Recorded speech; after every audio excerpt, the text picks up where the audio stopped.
Irmãos, eu quero abrir a palavra do Senhor com os irmãos, em 1 Samuel, capítulo 17.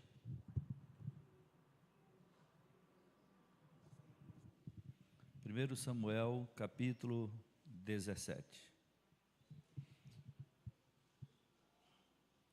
Esse capítulo fala de quando Golias, um filisteu, veio e afrontou Israel. História muito conhecida. E a Bíblia relata a altura dele e que ele veio e desafiou Israel. Diante deste homem que afrontou, que veio contra Israel, Israel reunido para aquela peleja, eu quero que os irmãos leiam comigo o versículo 10 e o versículo 11. 1 Samuel 17, versículo 10, versículo 11. Diz assim, vamos ler juntos? Disse mais o filisteu, ou seja, Golias: hoje afronto as tropas de Israel. Dai-me um homem para que ambos pelejemos.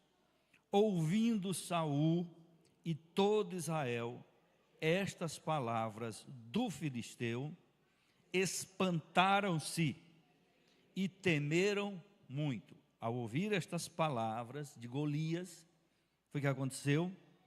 Espantaram-se e temeram muito.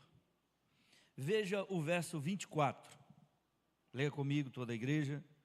Todos os israelitas, vendo aquele homem, fugiram de diante dele e temiam grandemente. E temiam grandemente. Irmãos, esses dias está acontecendo uma Copa no mundo, a Copa do Mundo dos clubes. Eu assisti uma boa parte dos jogos, e uma coisa que eu observei nos jogos é o medo de perder. Uma coisa que se destacou foi essa, o medo de perder. Alguns times, alguns clubes, eles já chegam no campo com medo de perder. E aí a gente percebe durante todo o jogo esse problema. E o que é que acontece? Com medo de perder. Quem já assistiu e viu o medo de perder. Isso não foi diferente com o povo de Israel. Foram para a batalha, quando chegaram lá, que viram o gigante Golias afrontando a Israel, o primeiro versículo que nós lemos diz que eles ficaram espantados, temeram muito. E o segundo versículo que nós lemos diz que eles fugiram e temiam grandemente. O texto está enfatizando o quê? O medo. O medo de quê? O medo de perder. É incrível, é impressionante as reações de quem tem medo de perder. Isso aqui fala profundamente comigo.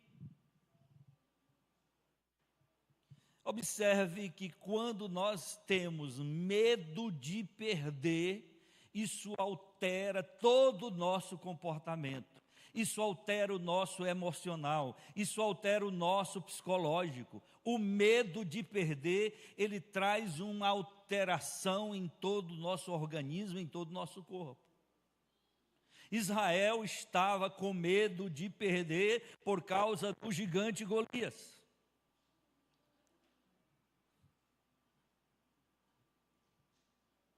E vamos tirar então algumas lições aqui. O medo de perder rouba a nossa confiança. O medo de perder rouba a nossa confiança. Como eles estavam com medo de perder, roubou a confiança. Ninguém ali tinha confiança para dizer: vamos enfrentar os filisteus, vamos enfrentar o Golias. O medo de perder rouba o quê? A confiança. Você já observou, quando você está com medo de perder, isso tem uma alteração muito forte em você, de maneira que isso rouba a sua confiança, que você não confia, não entra confiante. O medo de perder rouba a nossa confiança. Israel não tinha confiança. Por isso, o texto diz que eles fugiam. Está escrito aí. Israel fugiu, já não tinha confiança, não tinha força para lutar contra o Golias, por causa do medo de perder.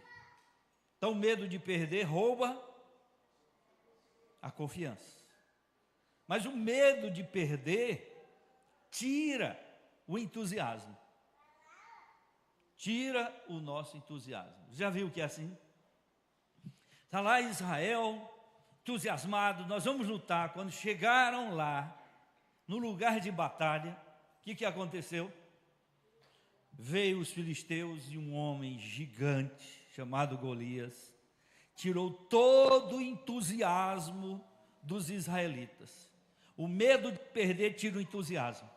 E aí ninguém saía do seu lugar, ninguém tinha entusiasmo mais, ninguém entusiasmava o outro. Então, o medo de perder rouba a confiança e tira o entusiasmo. Não havia mais entusiasmo no meio deles.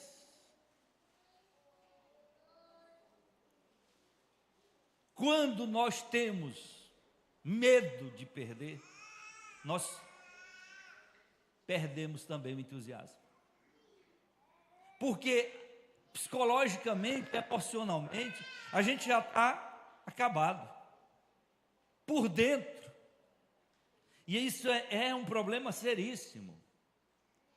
Irmãos, às vezes a gente olha, por exemplo, como nós observamos esses dias, o time, o clube, tem condição física, tem condição para vencer o outro, tem habilidade para vencer o outro, mas não vence por causa do medo de perder.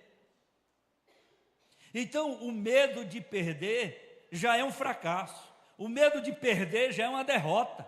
Eles são derrotados sem lutar. Observe-se, Israel não é assim. Israel está derrotado sem lutar. Israel está perdido, fracassado, sem sair do lugar.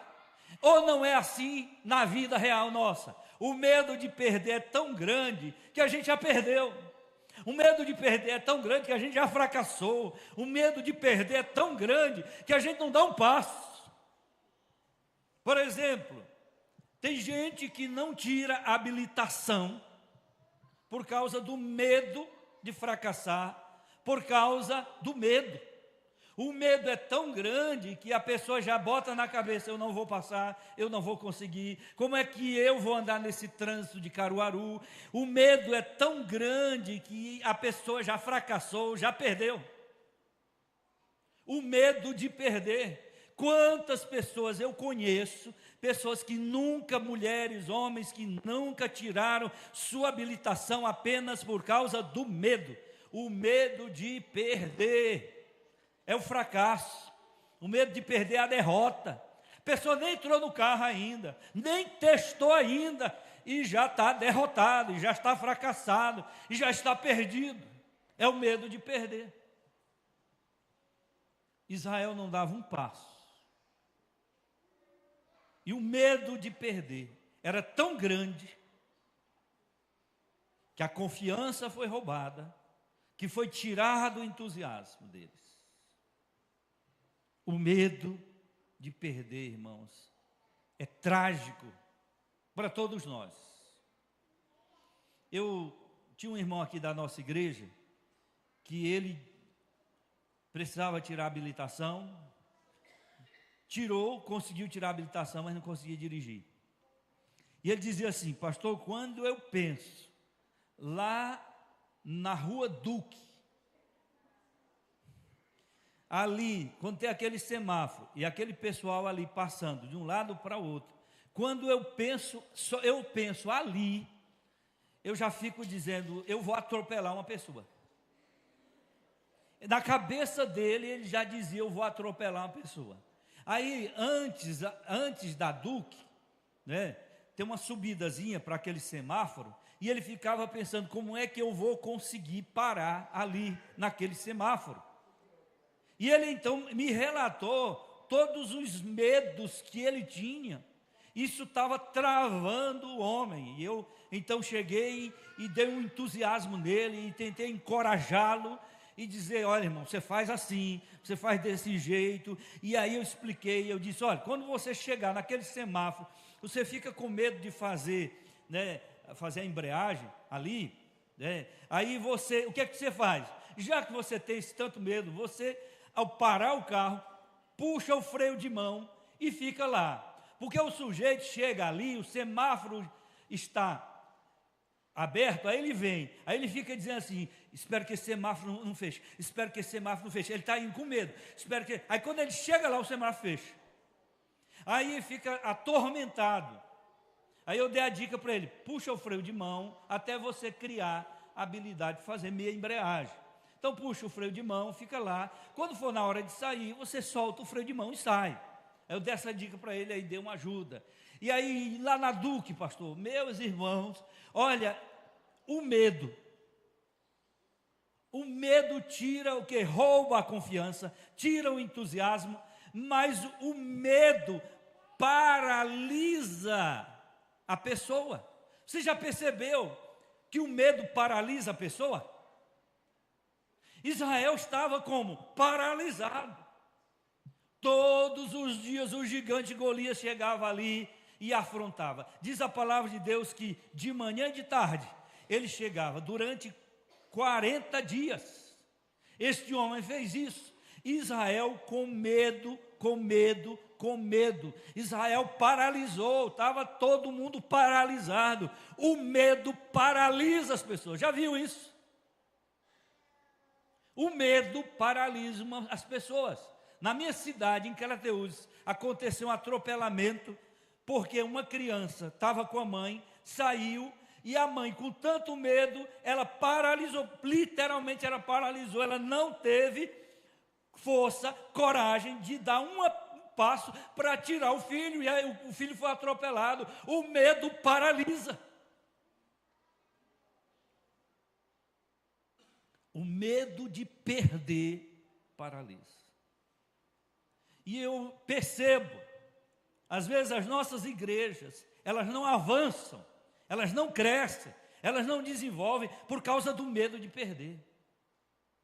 Nós não investimos porque temos medo. E hoje, com a teologia da prosperidade, aí é que o medo, o pavor, acabou com a gente. Porque na hora que a gente diz: irmão, vamos fazer aqui uma campanha para a gente comprar uma casa, as pessoas já começam a dizer a teologia da prosperidade. Outros que não são da igreja começam a criticar. Eu aqui em Caruaru, várias vezes, já fui criticado por irmãos, por pastores da nossa denominação, que me intitulavam: ele é da prosperidade, por isso que eles compram, por isso que eles estão reformando, por isso é que eles estão fazendo. Não sou da teologia da prosperidade, não sou, mas eu entendo a necessidade da igreja. Eu percebo que a gente tem que ir, irmãos, porque o medo de perder tem tirado nossa confiança, tem roubado nossa confiança, tem tirado nosso entusiasmo, tem paralisado. Aí você chega numa igreja neopentecostal, chega numa igreja pentecostal, lá estão fazendo coisa, e a gente como? E como nós estamos, como presbiterianos, e que nos avantajamos de termos o bom conhecimento, a melhor teologia, nós somos da teologia reformada, mas tudo com medo de perder. Ou não é?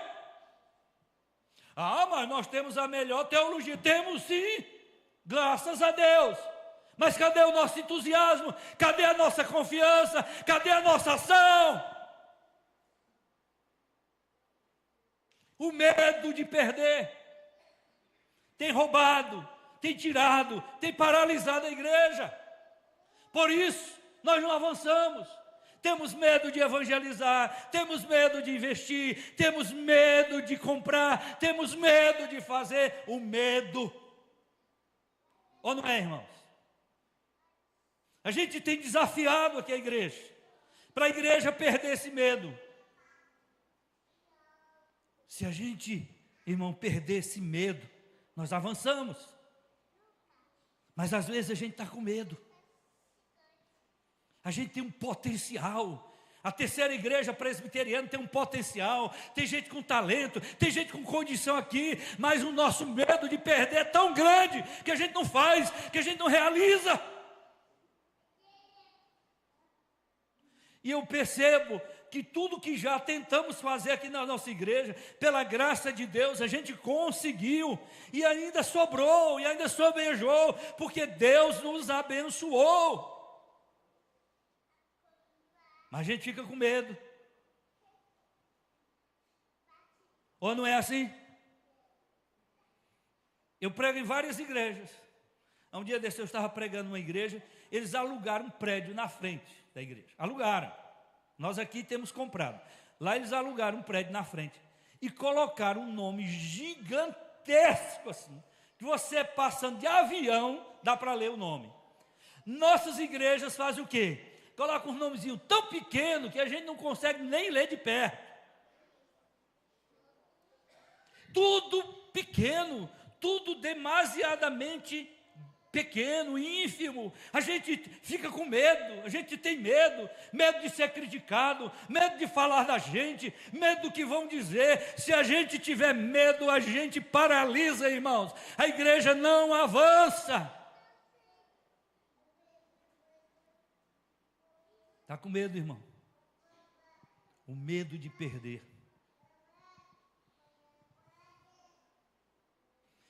Eu não sou flamenguista, mas o Flamengo perdeu com medo. O Flamengo tinha time para ganhar, podia ter ganhado, mas o medo de perder fez o Flamengo fracassar. É a mesma coisa com as nossas igrejas. O medo é tão grande que a gente já chega na batalha derrotado, fracassado, intimidado, já chega perdido. A gente não investe mais, a gente não progride mais, porque o medo nos paralisa. O medo roubou nossa confiança, o medo tirou nosso entusiasmo. Aí voltando na questão do entusiasmo, você percebe isso. Por exemplo, eu muitas vezes prego em algumas igrejas. Eu preguei numa igreja aqui, meu irmão, valeu a pena eu pregar naquela igreja. Eu preguei uma mensagem que eu já preguei na igreja. Agora o entusiasmo da igreja é tão grande que entusiasma o pregador. Aí você está falando verdades ali, o povo está lá quieto. Aí você afirma uma verdade, o povo... Louvado seja Deus, glória a Deus. E o povo vibra. Você fala 1000 verdades na nossa igreja, você não vê um amém. Ou não é verdade isso? Nós não temos entusiasmo porque nós temos medo de ser pentecostal, não é isso?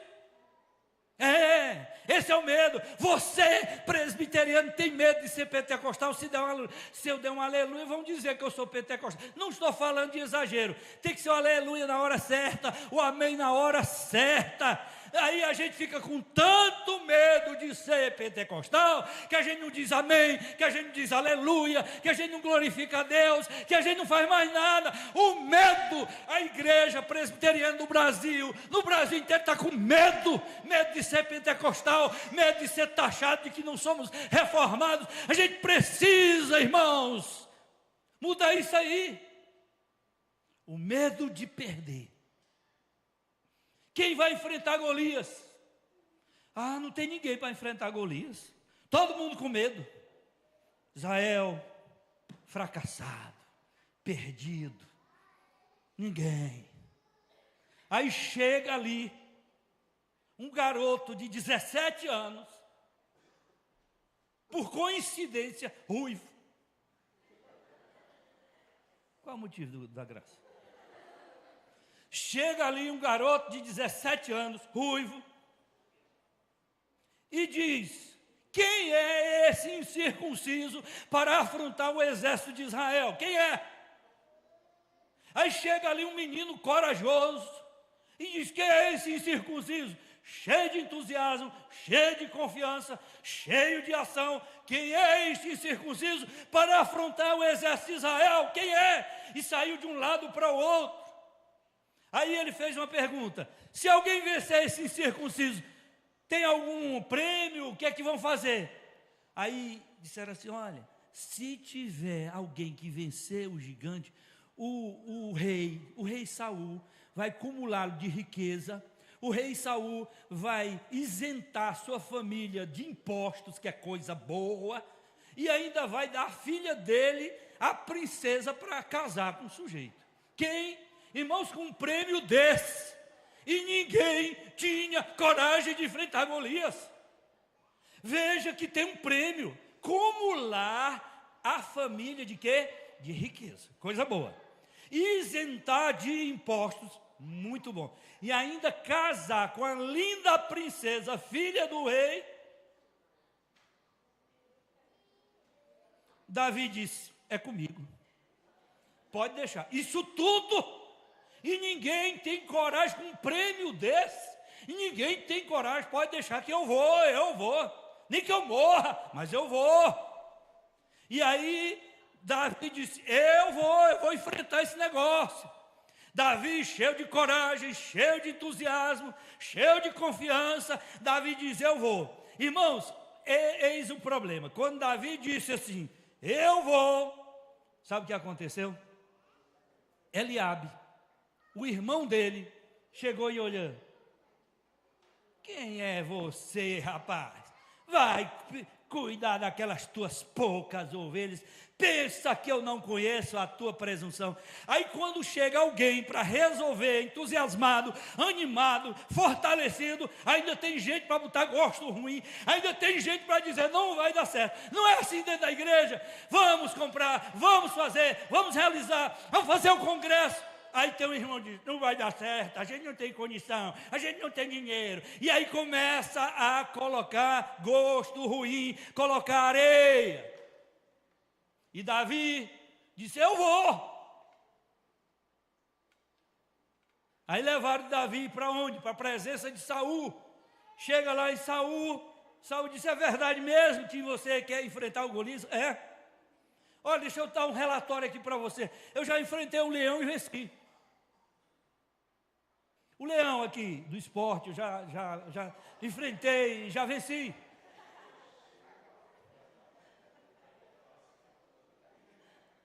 Eu já venci o urso. Tem algum time com o nome urso ou não? Eu já venci o urso. E esse daí eu vou vencer também. Olha para cá, irmão, preste atenção.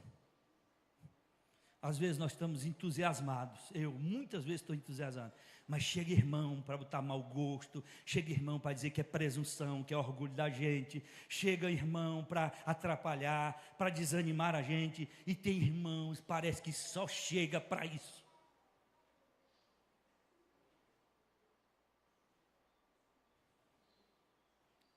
O medo de perder. Porque nossas igrejas não avançam, porque a gente não avançou mais, estamos tudo com medo. Medo da opinião das pessoas, medo do que vão dizer, a gente está cheio de medos. Mas ostentando que nós temos a melhor teologia. Nós somos predestinados medrosos. Pastor Jeremias Pereira foi pegar numa igreja presbiteriana, chegou lá, poucos crentes presbiterianos, desanimados, todos predestinados, estão lá, desanimados, mas estão lá. E aí na frente da igreja presbiteriana tinha uma outra igreja, uma igreja Assembleia de Deus, pentecostal zona. E aí, interessante, aí Jeremias disse: interessante, nós temos a doutrina da eleição, nós temos a doutrina da predestinação, e os eleitos e os predestinados toda a Assembleia.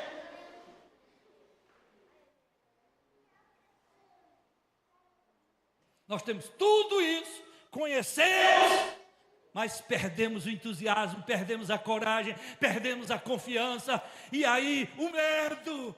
Presbiteriano é medroso, irmãos. Ou não é? Os presbiterianos tudo com medo. Eu marquei um culto de evangelismo lá em Crateús, na minha cidade.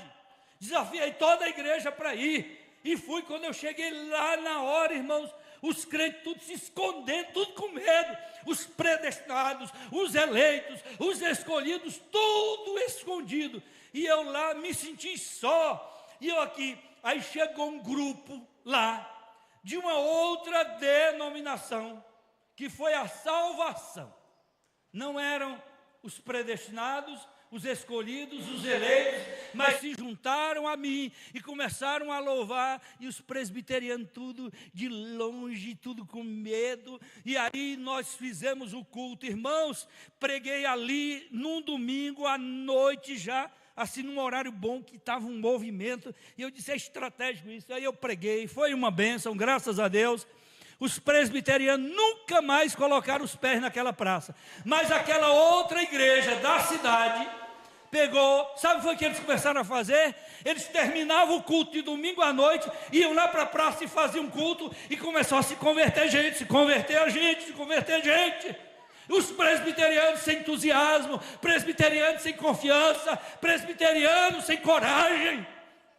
O medo de perder, irmãos. Como presbiteriano é medroso. Olhe para cá. E ainda fica criticando as outras igrejas. Deixa esse mau hábito.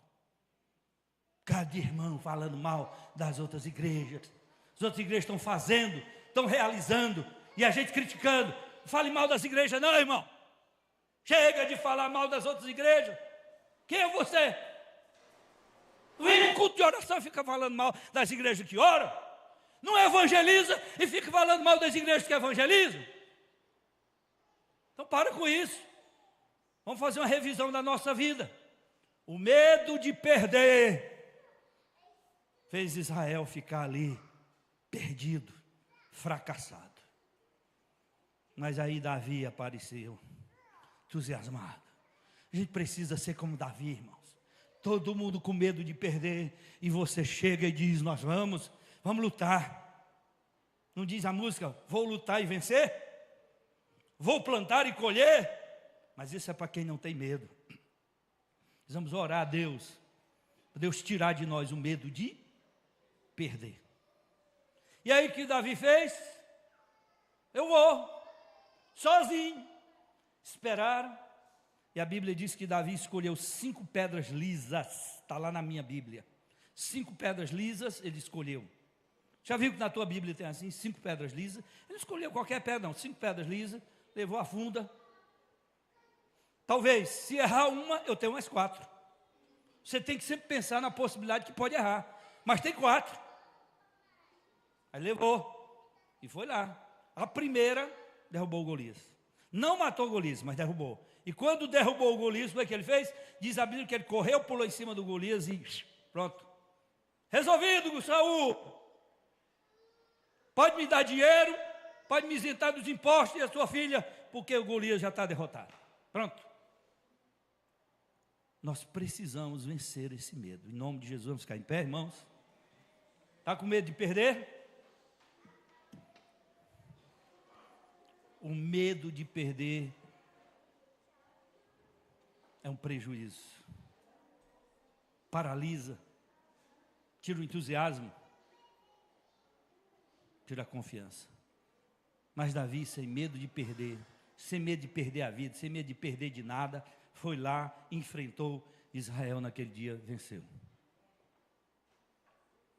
Nós precisamos orar a Deus para o Senhor tirar o medo de perder. Amém, irmãos? Dá para levantar a mão e orar? Agora levanta as mãos sem medo. Porque uns têm que medo. Não, será que se eu levantar a mão, você pentecostal? Não, irmão. A mão é sua, irmão. Você sabia? Baixa a mão aí, baixa a mão. E diga assim, a mão é minha. Então se a mão é sua, levanta a mão, meu irmão. Nós temos medo até de levantar a mão, medo de bater palma, medo de tudo. A gente tem medo. O que será que vão me criticar? Já está com medo, já tem medo até de levantar a mão. Como é que vai fazer a oração? Levanta a mão aí, irmão. Sem medo. Vamos orar. Diga para Deus, tira, Senhor, os medos da minha vida. Esse medo de perder, esse medo de ser. Tem gente que tem medo de ser. Ora, Deus, levanta a voz, ora. Ora sem medo, em nome de Jesus. Em nome de Jesus. Senhor, nós oramos a Ti. Eu peço por mim, peço por essa igreja. Tira de nós o medo de perder, em nome de Jesus. Tira dessa igreja, tira da mocidade, tira dos adolescentes, tira das crianças, tira dos homens, tira das mulheres, este medo de perder, liberta-nos em nome de Jesus. Amém? Amém? Diga assim, pastor, não estou com medo de perder. Diga assim, eu estou com vontade de ganhar. Vai trabalhar com medo, já perdeu, meu querido. Vai fazer o concurso com medo, já perdeu. Tudo que você for fazer com medo, já é um desastre. Já vai tremendo. Entra no carro já tremendo. O medo. Então você precisa sair daqui com essa palavra no coração. E orar em casa. Se não foi suficiente, que ore em casa e diga, Deus, tira esse meu medo. Daqui para frente, você vai ter muitas situações que vão poder te causar medo, mas você tem que orar e dizer, Senhor, tira este medo. Este medo. Este medo que eu tenho, em nome de Jesus, amém? Dê um abraço no seu irmão, diga assim, vença o medo de perder.